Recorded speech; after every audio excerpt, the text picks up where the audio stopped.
Estamos aqui com mais um Pode Louvar podcast. Alô pessoal, estamos com o nosso convidado especial, aquele que leva o evangelho a sério, mas também nos faz sentir muita alegria. Nosso animado evangelista, obreiro, ou seja, servo de Cristo, Eliel. Aleluia. Aleluia. Fala, galera, na paz do Senhor, paz pra quem é de paz, coé pra quem é de coé. Fala, profetinha, vamos pra cima, o podcast vai ser bênção. Eliel, nós sabemos que além do seu lado bem extrovertido, você tem um lado sério. Eu te acompanhei há algum tempo e vi que você entende bastante da palavra também de Deus. E eu gostaria de te perguntar, como é que começou o teu ministério? Então, cara, eu tenho um lado sério, eu mostro pouco ele, né? Eu mostro pouco, mas eu tenho um lado sério.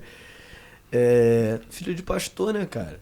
Filho de pastor, então assim, eu já nasci no ministério, né?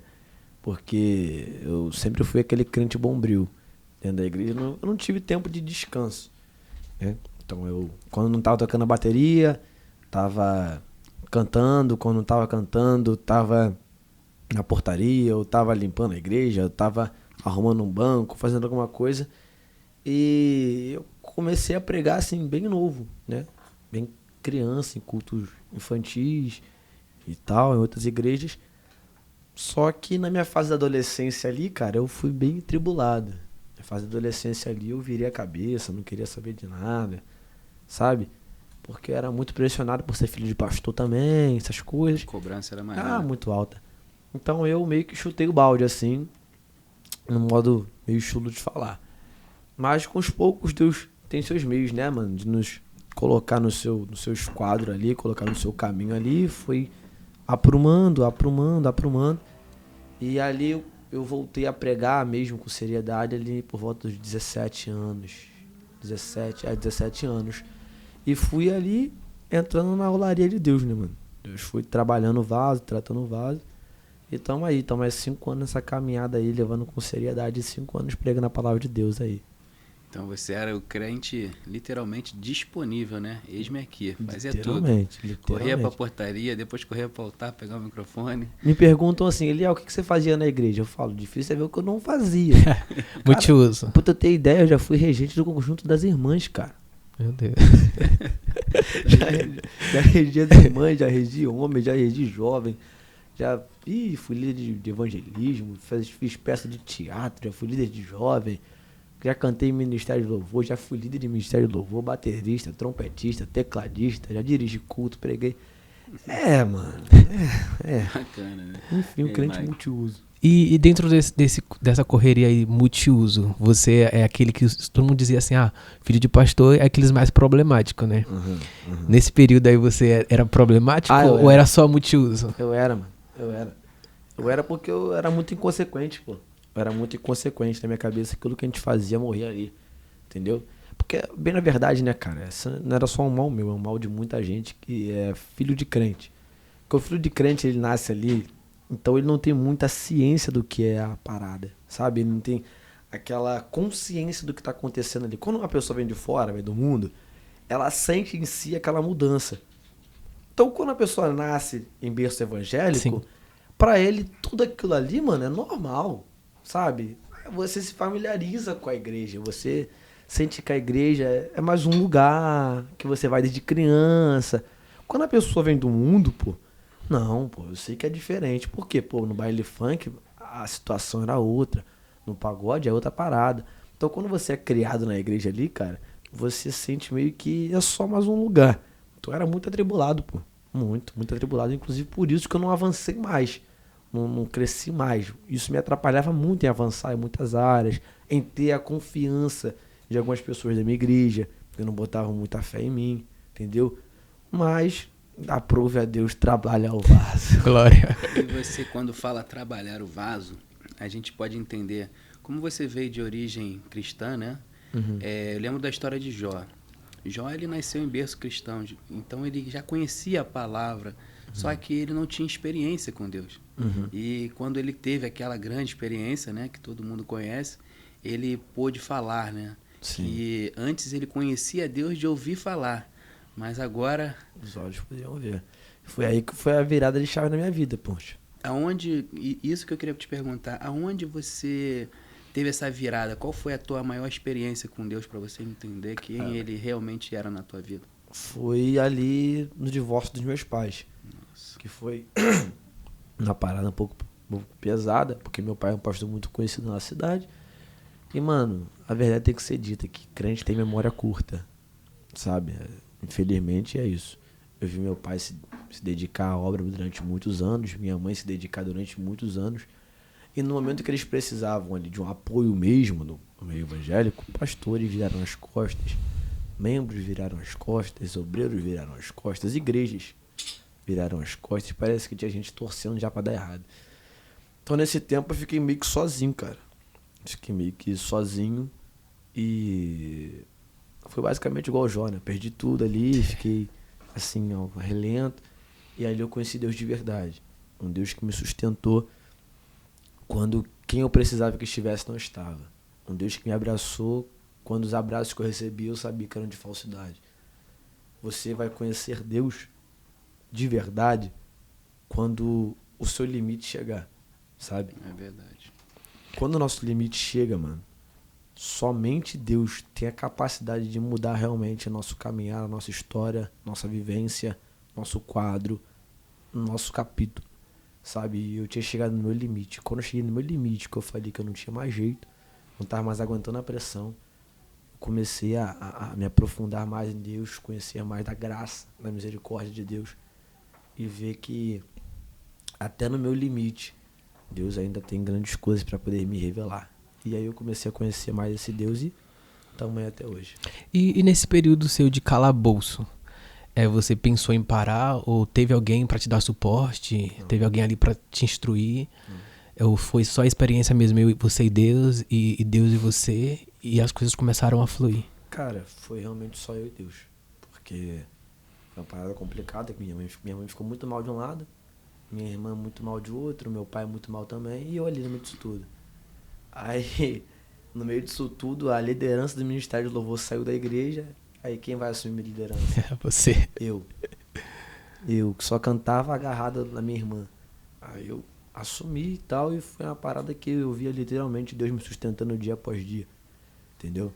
Porque eu botava na cabeça, eu não posso parar não. Não posso desistir, não posso largar, a vontade era grande. Pô. Nessa época eu tive convite para poder fazer coisas erradas, ilícitas, como tráfico e tudo mais, mas eu sempre fui medroso também, então nem... Graças a Deus, né? Deus, né? Então eu, nesse tempo aí, eu realmente conheci Deus por isso. Porque eu não tive apoio de ninguém não, mano. Eu falo isso sem medo de derrar o peso com ninguém. Nesse tempo aí foi eu e minha família só ali, e fomos tocando o barco, caminhando, e estamos aí até hoje. Entendeu? Eu vi uma igreja inteira que meu pai lutou para poder ajudar a levantar, se virar contra ele, poxa. E eu ter que levantar com 16, 17 anos, levantar para falar contra 100 e poucas pessoas a favor do meu pai. Entendeu? De levantar contra uma cidade inteira que queria falar algo contra a minha mãe. Então, mano, ali foi literalmente Deus que me fortaleceu. Sabe? Nesse tempo eu conheci realmente quem Deus é, que Ele chama realmente os improváveis, né? Sou improvável, minha história é de um improvável. Sim, sim. E ali Ele me mostrou que tinha um projeto grande na minha vida e por isso não me deixou parar. E você falou aí dos improváveis, né? Deus, Ele nos chama para participar da sua glória, né? A intenção dele é essa. Só que antes da gente participar da glória de Deus, Ele vai chamar a gente para participar da tua cruz. Isso, exatamente. Né? A gente pode falar de Jesus, que Jesus, quando Ele estava, né, naquele percurso, até o último sacrifício dele, né, na cruz, Ele carregando a cruz dele, ninguém se ofereceu para ajudar. Ninguém. Todo mundo olhando e ninguém se oferecia. Até que Deus, com a sua infinita misericórdia, levantou Simão Sirineu. E ali Ele pediu para dar pelo menos uma aliviada, né, naquele peso daquela cruz para Jesus. E assim é na nossa vida também. Quando a gente não aguenta mais, quando a gente fala, Senhor, estou no meu limite, né? Ele vem com um socorro, Ele vem com uma mão e nos estende. E eu posso entender, eu posso imaginar você falando aí, né, da trajetória. Você, não sei se era o mais novo, né, da sua casa, era? Era. E Deus levantou como Davi, né? Então, assim, isso é muito louvável, né? A gente se sente honrado por Deus, literalmente. Você carregou a tua cruz ali, que a gente precisa carregar a nossa cruz antes de receber a glória. Então, cara, assim, é uma história muito bacana, muito bonita. E eu gostaria até que você falasse assim, um pouco do seu pai, o que ele representa para você. Meu pai, cara, meu pai, ele nunca foi aquele cara muito assim, meloso, né? Uma parada muito melosa, porque também ele também não teve pai, né? Mas a maior prova de amor que um pai pode dar pro filho, ele me deu. Que é o exemplo, o legado, bom caráter, me ensinou a ser homem, sabe, cara? Então, assim, fora a parte pastor, né? Porque parte pastoral, meu pai é irrepreensível. Parte pastoral, existem poucos pastores como meu pai. Poucos pastores. Aquele cara que se preocupa, que visita, que vai atrás, que manda mensagem, que tem um coração assim aberto. Falando de alguém. Pra poder, pra poder ajudar. Aquele cara que bota a cara a tapa pela ovelha e tal. São poucos que fazem isso ainda. São Né? Eu conheço pastores que hoje em dia não sabe o nome de metade da igreja. Acabou o culto, é gabinete, casa, só.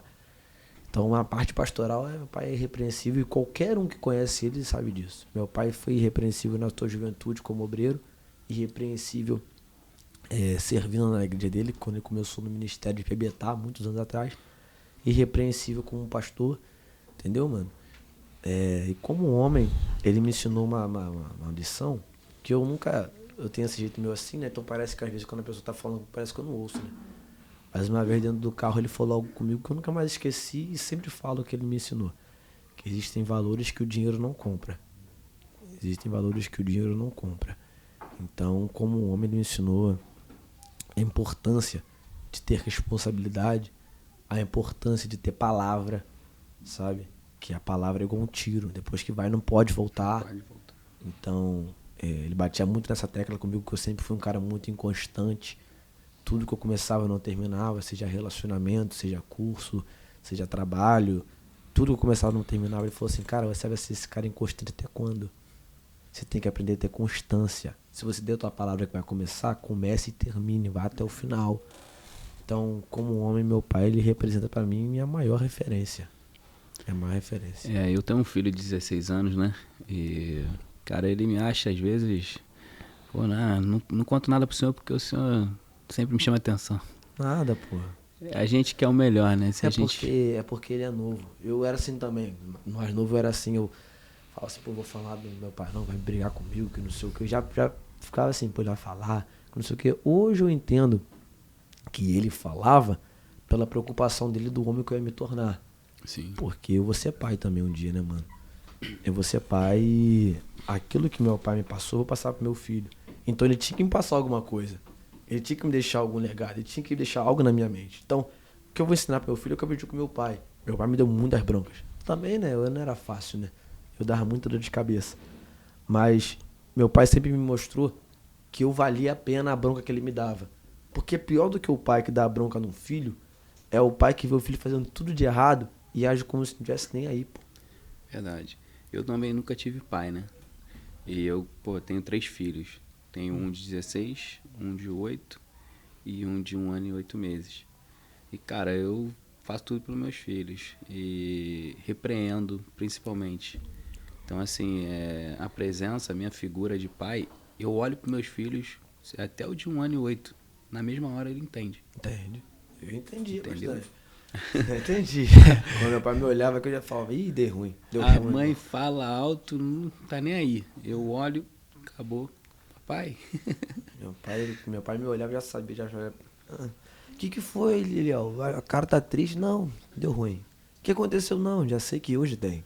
Hoje tem. Sim, tu vai cantar lá em casa hoje. O que você falou é importante, né? Hoje em dia, é difícil você ver pastores que realmente pastoreiem suas ovelhas, Poxa. né? A gente pode entender, né? Quando Jesus ele fala que ele é o único bom pastor, né? Uhum. É porque só ele mesmo dá a sua vida, ou seja, deu a sua vida, né? Por nós. Então, hoje em dia tu vê um pastor se doar pô, largar, abrir mão do que tá fazendo para ir cuidar de uma ovelha é difícil. Difícil. Eu tenho lá, né, eu tenho lá na minha igreja um grupo, né, e todas as vezes que alguma pessoa pede oração na mesma hora, eu vou pro privado, chamo e falo, pô, se precisar eu tô aí. E às vezes eu vejo que às vezes é ovelha, né, sexo feminino, eu chamo minha esposa, ó, vamos lá, vamos sair mais cedo da loja, vamos na casa dessa irmã que ela precisa de nós. Então assim, eu acho que pastorear é isso. Sim. Eu estava agora foi sábado, né, que eu te chamei e falei que eu estava indo no monte. Foi sábado. Minha esposa falou assim, amor, vamos almoçar onde? Eu tinha acabado de subir da academia e tal. Falei assim, pô, não sei, vou tomar um banho. Aí ela já estava pronta. Aí eu fui, na hora que eu entrei no chuveiro, Deus me tomou na oração, eu comecei a clamar por Israel. Aí, quando eu saí do banheiro, já pronto para responder onde ia almoçar, Deus falou assim para mim, você não vai almoçar em lugar nenhum. Você vai subir um monte e clamar por Israel.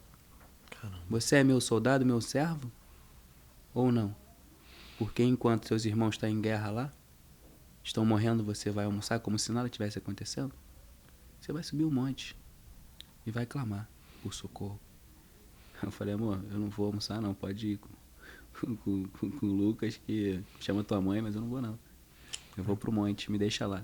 Tem que ser Fui assim. pro monte e Deus fez do jeito dele, e depois de lá ainda continua fazendo a obra. Então assim, cheguei em casa, já era a noite e acabou o sábado.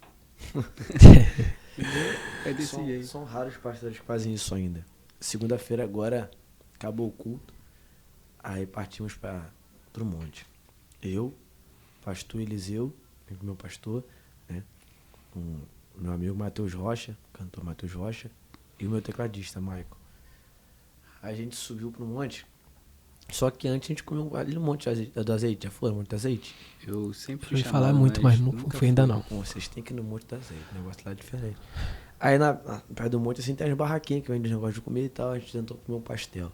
Aí eu tava, o pastor Eliseu sentado assim, eu falei com o Rocha, Rocha, você tem noção do que tá acontecendo, cara? Da honra que a gente tem? Pô, nosso pastor tá sentado, isso já era meia-noite e pouca, cara. Nosso pastor tá sentado aqui, melhor, foi domingo. Nosso pastor tá sentado aqui com a gente, comendo um pastel, trocando uma ideia meia-noite e pouca. Tem pastor por aí, cara. Pô, a gente sabe que é verdade. Sim. Que a escada pro gabinete é no altar ali. Acabou o culto, ele desce pro gabinete. Do gabinete ele pega a portinha e sai pra casa. Não tem o tato com a ovelha, não tem um contato, não tem aquela coisa. Você pergunta a ovelha, quando foi que o teu pastor foi na tua casa? Nunca. Você tem o número do seu pastor? Não tem. Ué, você... Não dá. Ah, mas a minha igreja é muito grande. São não sei quantos membros e tal. Amém, poxa. Tranquilo. Mas isso é fato de você se achar a quarta pessoa da Trindade? Sei lá, uma divindade? Não, pô. É claro. Mas você pode, de alguma forma, exemplo. Nossa igreja é muito grande, a DCEP é grande e tal. O que o pastor faz? Como não tem como fazer retiro da igreja total, ele faz retiro por departamentos. E ele se faz presente nesses retiros. Ele aparece lá, marca a presença. Com todos os obreiros, nós temos 80 e poucos obreiros, cara. O que ele faz? Ele faz jantar na casa dele só para os auxiliares de trabalho. Só os diáconos. Só os presbíteros. Só os pastores. Sabe? De alguma forma manter a proximidade. Isso é pastorear. Ah, mas você não é um pastor, você não sabe o que está falando. Poxa, eu não sou pastor, mas convivi 21 anos com um exímio pastor. Então eu sei do que eu estou falando. Isso é pastorear. É estar perto. É estar próximo. É cuidar das feridas da ovelha. É saber a necessidade que a tua ovelha tem naquele momento. Entendeu? Saiu disso. Desculpa. Pastor, ele cuida das ovelhas, né? Lembrando que não são todos os pastores que são assim, né? Exato, não são todos. Não são. Por isso que ele está falando de poucos, né? Então, assim, mas voltando, você falou sobre, né, teve uma parte que você falou sobre ter medo, né, ser medroso, né? O mundo te chamava para isso, para aquilo, te fazia alguns convites, você sendo medroso. E o que você tem a dizer sobre temor a Deus? Temor a Deus. Então, eu tomo as palavras de Salomão as minhas, que o temor do Senhor é o princípio da sabedoria. O temor a Deus traz sabedoria para todas as nossas ações. Por quê? Ações mal pensadas trazem consequências drásticas. Mas não tem nenhum tipo de ação boa que você toma que vai te trazer uma consequência ruim. Então, quando você tem temor a Deus, as tuas ações são mais pensadas, são sábias. São sábias. Por que tem pessoas que quebram tanto a cara com relacionamento? Porque nesse relacionamento tem fogo, tem amasso, tem beijo, tem abraço, mas não tem temor a Deus. Por que tem pessoas que quebram a cara com amizade? Porque nessa amizade tem fofoca, tem conversa fiada, tem conversas profanas, mas não tem temor a Deus. Por que tem pessoas que quebram a cara com tantas coisas? Porque a partir do momento que o temor sai, a sabedoria sai junto. É verdade. Então as suas atitudes passam a ser atitudes mal pensadas, mal planejadas. O temor a Deus te protege. O temor a Deus te guarda. O temor a Deus guia teus passos. E não tem como você ser guiado por Deus e o teu caminho ser um caminho perecível. É um caminho imperecível. É um caminho protegido, é um caminho guardado. Então, o que dizer acerca do temor a Deus? O temor a Deus é aquilo que valida, protege e me guia no meu chamado, no meu ministério, na minha caminhada. Se não tem temor, não tem sabedoria.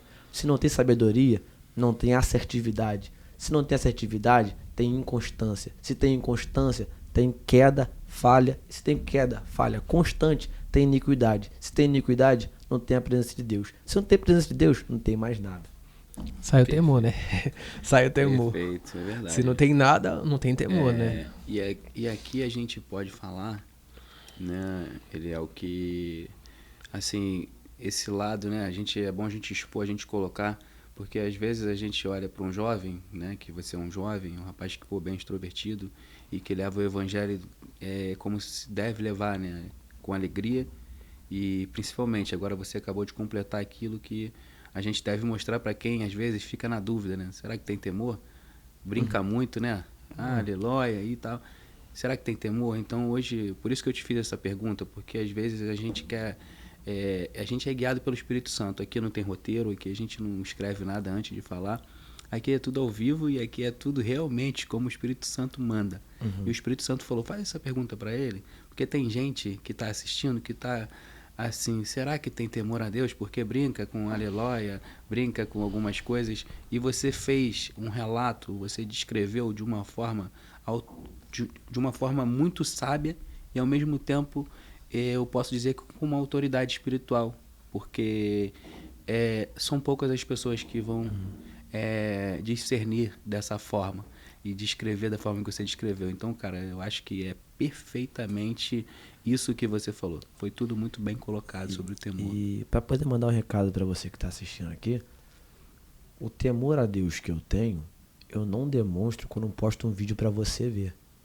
O temor a Deus que eu tenho, eu demonstro justamente quando você não está me assistindo. Então não tente basear o meu temor a Deus naquilo que você vê. Porque o meu temor a Deus está baseado naquilo que justamente eu não te mostro. Só isso. E o engraçado, tipo assim, será que tem temor? Porque as pessoas vão perguntar, né? Será que tem temor? Será que esse menino foi instruído? Porque às vezes o que eles verem na internet, por exemplo, um aleluia, um afrovaso, se torna muito engraçado e às vezes assim, não tem conhecimento, não sentou para ouvir, não foi instruído por um pastor. E às vezes o que a gente fala na internet não é o mínimo do que a gente está vivendo com Cristo. Não tem como a gente expor tudo que a gente vive no secreto, entendeu? Então, as mínimas coisas que as pessoas pegam na internet, elas querem te basear se você realmente é um cristão. O problema disso daí é que hoje em dia é uma geração, cara, que poxa, de verdade, desculpa, come pecado e quer arrotar santidade, Sim. cara. É verdade. Como eu falei aqui domingo, depois do culto, meia-noite e pouca, 1h da manhã, eu tava no Monte do Azeite com o meu pastor. Eu postei? Não postei, Não. pô. Não postei. Então quer dizer, porque eu não posto um vídeo pregando, não posto um vídeo orando, não posto um vídeo no monte, eu não sou... Não é crente. Eu não sou crente, não busco me santificar. É verdade. Não tenho temor a Deus. Então quer dizer que porque influencer tal e tal posta muito vídeo de palavra, e Eliel posta brincando e tal, quer dizer que o Eliel não é crente por conta disso? Quer dizer, ele é mais santo do que você, né? Não. Que isso, cara? E assim, a gente estava falando aqui antes, né, nos bastidores, exatamente sobre post, né? E tem gente que posta para querer seguidores. Existe uma diferença muito grande entre seguidores e discípulos, né? Jesus tinha uma multidão seguindo ele. Só que a multidão que seguia estava esperando a queda de Jesus, estava esperando uma falha. Estavam ali olhando para ver aonde ele ia cair, Exato. né? Exatamente. Aonde ele ia errar. Só que os 12, que eram apenas 12 discípulos, esses sim, Sim, pô. Esse era, sim. era aqueles Os íntimos. que Jesus tinha como íntimo e que poderia contar. Ele Exato. sabia que ele poderia instruir aqueles 12 porque ele ia contar com aqueles 12. Agora, aquela multidão de seguidores é exatamente o que acontece hoje. Aquela multidão que está ali te seguindo, alguns conhecem o verdadeiro Eliel. Por quê? Porque são próximos, Exato. né? Então, assim, alguns podem falar com autoridade quem é o Eliel, e a multidão que segue, mas não tem vida junto com Eliel, não pode dizer nada. Pode. Só pode dizer Não o que pode. vê. Mas é isso, cara. Tipo assim, ótimo que você falou. Quem tá perto, vira pra Jesus e fala assim, uns falam que o Senhor é Elias encarnado. Aí Jesus fala, e vocês? Quem diz que eu sou? Pedro diz, tu és o Cristo, filho do Deus vivo. Pedro estava perto e reconheceu quem Jesus é. Agora quem tá longe é fariseu. Que ele fala, esse Jesus, os pecados não, os milagres que ele opera são em nome de Beelzebul, príncipe dos demônios. Então quem tá distante de você, irmão, sempre vai ter uma imagem deturpada porque é aquilo que ela mesmo programou na mente dela. Sim. Então eu não tô nem aí pra aquilo que quem tá longe de mim tá falando. Pra difamar, no caso, né? Eu costumo dizer que as pessoas que não nos conhecem, ela nos mede com a própria régua. Exato. Tá entendendo? Se eu não te conheço, eu não posso te julgar. Não. Se eu te julgo, eu tô te medindo com a minha régua. Então significa que eu sou um julgador e que eu mereço ser julgado. E eu, ao invés de ser julgado por mim mesmo, eu tô julgando o próximo que eu não conheço. Exato. Ah, fulano falou isso de você. Beltrano falou isso de você. Aquilo de você. Beltrano nunca sentou pra trocar 2 minutos de conversa comigo. Ciclano nunca tomou um café na minha casa. Bertrano nunca lhe segurou minha mão no culto. Então a opinião que me interessa é da minha namorada, do meu pai, da minha mãe, dos meus amigos próximos de verdade, do meu pastor, da minha liderança. Passou disso daí? Pensa o que tu quiser, pô. Porque passou disso daí, irmão, já não me interessa mais. Só disso aí é resenha. Já vem com procedência do maligno, né?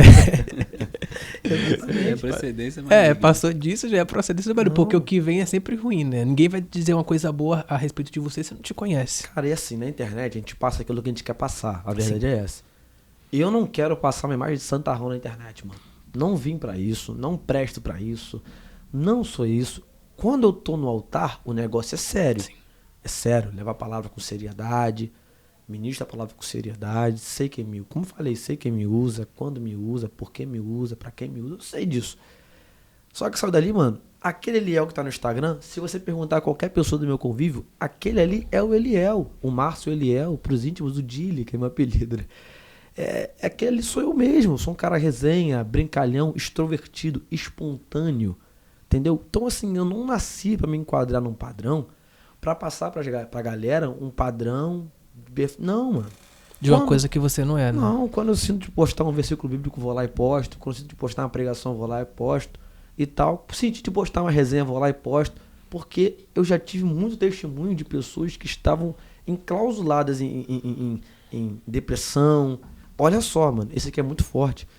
Cara, eu acabei de pregar numa igreja no Pilar, em Caxias, e uma irmã veio pra mim, isso até me emociona, a irmã veio pra mim e falou assim, Eliel, eu quero te agradecer. Aí eu falei, pelo quê? Ela falou assim, poxa, a minha mãe, ela tem demência, e ela fica reclusa no canto dela, ela brinca com poucas pessoas, fala com poucas pessoas, porque ela estranha todo mundo. Mas um dia eu tava vendo um vídeo seu, brincando e tal, com os meninos, foi até um vídeo de paródia, comendo na casa do pastor. E no final vocês falam, aleluia e tal. Eliel, você não tem noção das gargalhadas que minha mãe deu. Dali pra frente eu comecei a botar todos os seus vídeos pra ela poder ver. Minha mãe ri, ela fala, aleluia. Minha mãe tem demência, Eliel. E fazia muito tempo que eu não via isso. Minha mãe ri daquele jeito. Você não tem ideia do que você fez. Poxa, irmão. Irmão, isso não tem preço, irmão. Sabe? Isso não tem preço. Então, assim, isso me mostra para que eu vim na Terra, mano? Eu não vim na Terra para poder fazer o querer dos homens. Sim. Eu não vim na Terra para ser mais um padrão. Eu não vim na Terra para ser mais um engravatado de cara amarrada. Eu vim aqui para ser esse cara que vai brincar, vai extrovertir e libertar os cativos e E oprimidos. vai levar a palavra, Eu vou né? levar a palavra. Isso, cara, isso é muito gratificante. Isso é o verdadeiro evangelho, né, cara?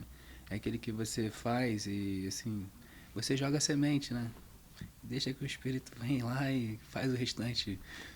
Mova, faça reviver, enfim, faça dar frutos. A gente conversa muito, né, assim, mais tarde, né, que Sempre. eu fico mais tranquilo quando chego em casa, ele também.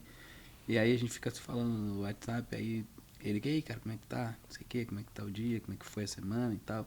Falei, pô, cara, todo cristão, né, cara, se não tiver luta não é cristão. Exato. Mas também se não ficar na paz também não é. Então a gente vive na luta, mas também vive na paz, né? Exato. A luta que todo cristão tem e a paz que todo cristão deve ter também, deve viver. E aí ele falando comigo, aí a gente conversando, daqui a pouco eu falei assim, pô, vou voltar pro meu devocional aqui e vou orar. Isso já era 1h da manhã, né? Aí ele, caraca, cara, Verdade. você no meio da guerra, mas tu não para de adorar, tu não para de buscar. Aí E assim, engraçado que não era pra mim, né? A gente colocou lá, né, orações lá na página pra gente orar pelas pessoas. E eu fico a madrugada toda orando, aí chega às 7h da manhã, eu já tô de pé. Minha esposa fala, pô, tu não tá cansado? Não, Eu e nesse falo, dia... o Espírito de Deus, ele me sustenta, né? Uhum. Jesus, ele vai dizer que a minha comida é fazer a vontade daquele que me enviou. Engraçado que quando a gente está fazendo a vontade de Deus, a gente não tem vontade de fazer mais nada, a gente não sente necessidade, a gente não sente falta, a gente não perde as forças, né? Exato. Exato. E isso é muito contagiante. Então eu acho que o evangelho, cara, é exatamente isso. Você quando tá ali levando uma paródia em nome de Deus ali, tu tá entregando, tipo assim, eu tô vivendo em paz. Tranquilo. Eu sei que o meu Redentor, ele ainda vive, né? Sim, cara. Então, assim, vamos brincar com o adversário, deixa esse problema pra lá e vamos levar... Cara, né? é isso ser cristão, irmão. É você estar enfrentando terremoto, vento, tempestade, deserto, filisteu, amalequita, sei lá mais o que, demônio, principado, potestade, isso, aquilo, outro, mano, mundo de cabeça pra baixo, irmão.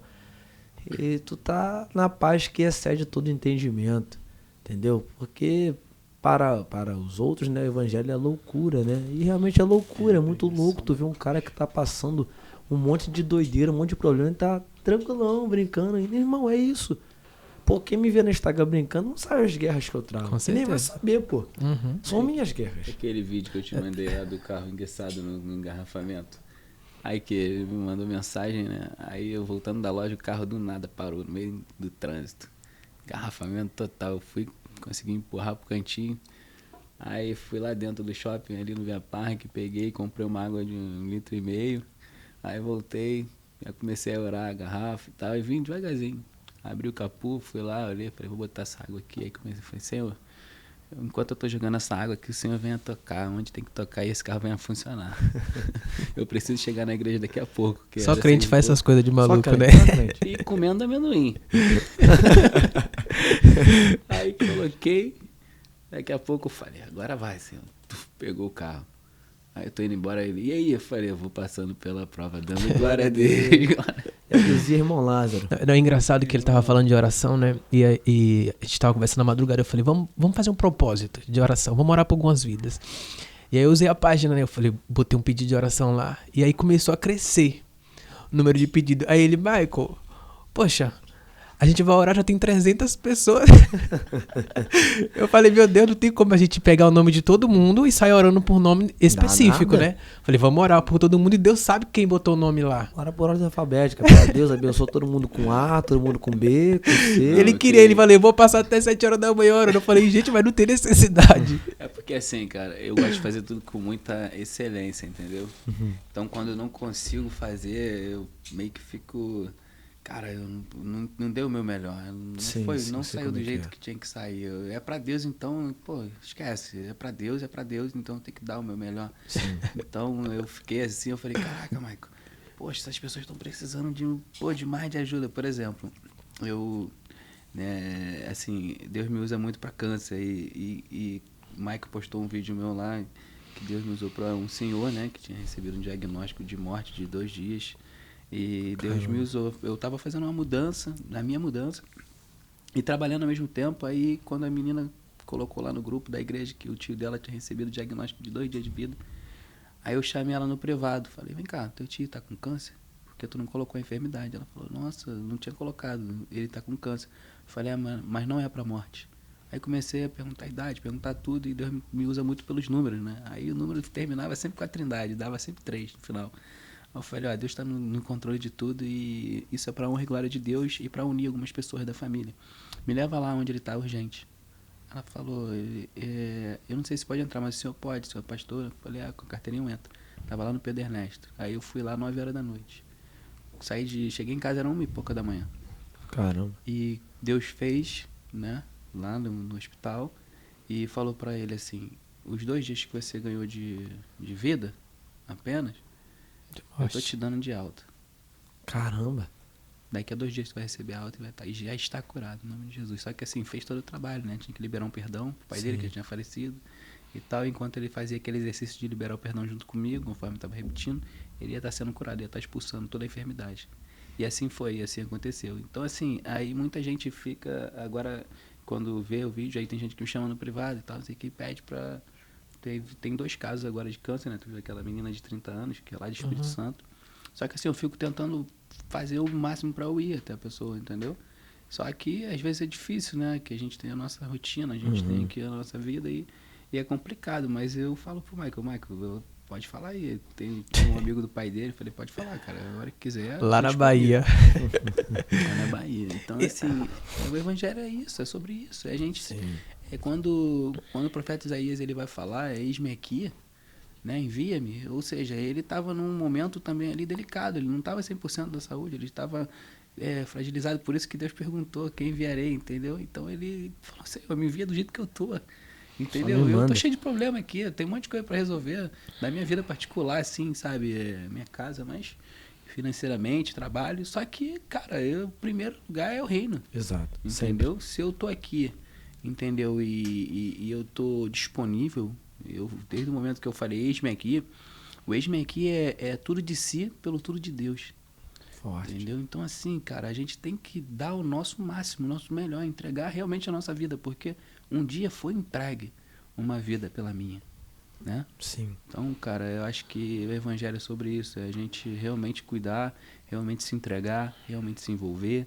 E para finalizar, que eu acho que, né, já está chegando ao fim, quando a gente está falando de Jesus, quando a gente está falando do reino, a gente esquece do tempo, né? Vai embora. Vai embora.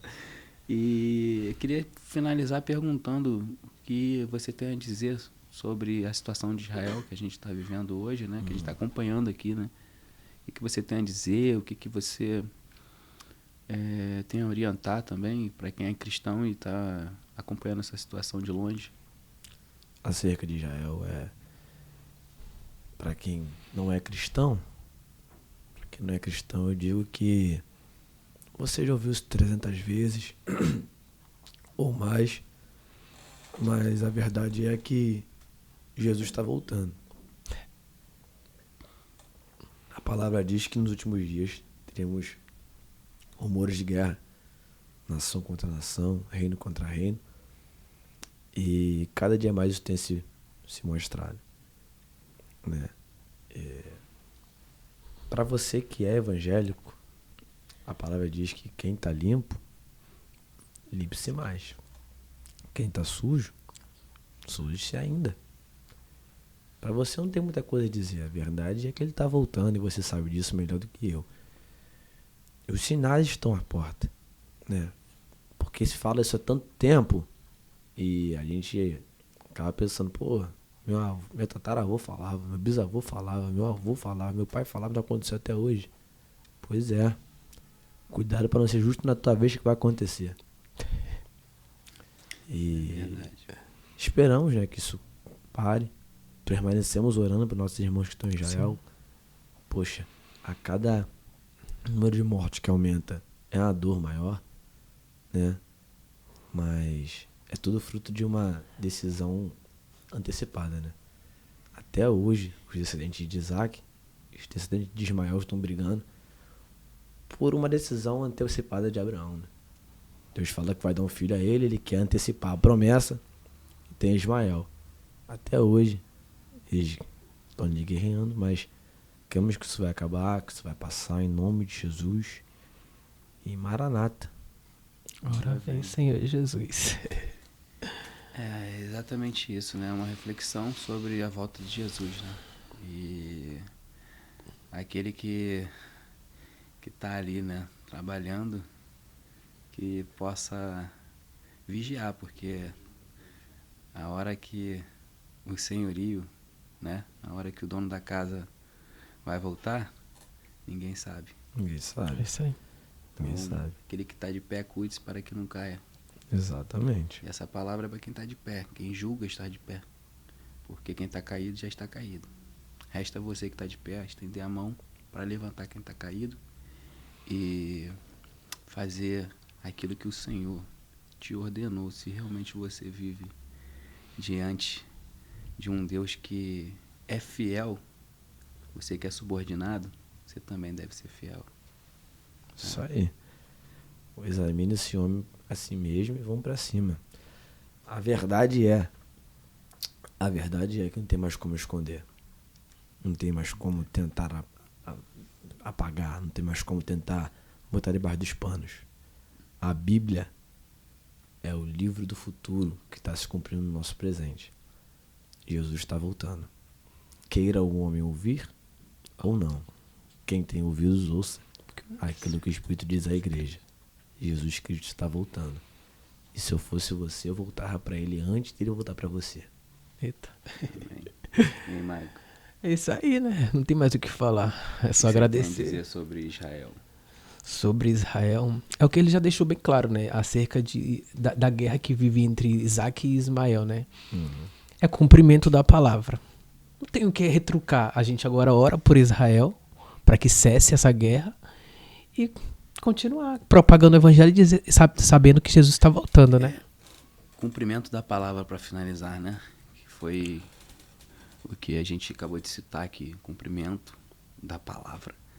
Eu digo que a palavra, ela sempre mostra pra gente antes o propósito de Deus, né? Deus, ele revelou um propósito para José e no meio desse propósito, ou seja, tinha um processo.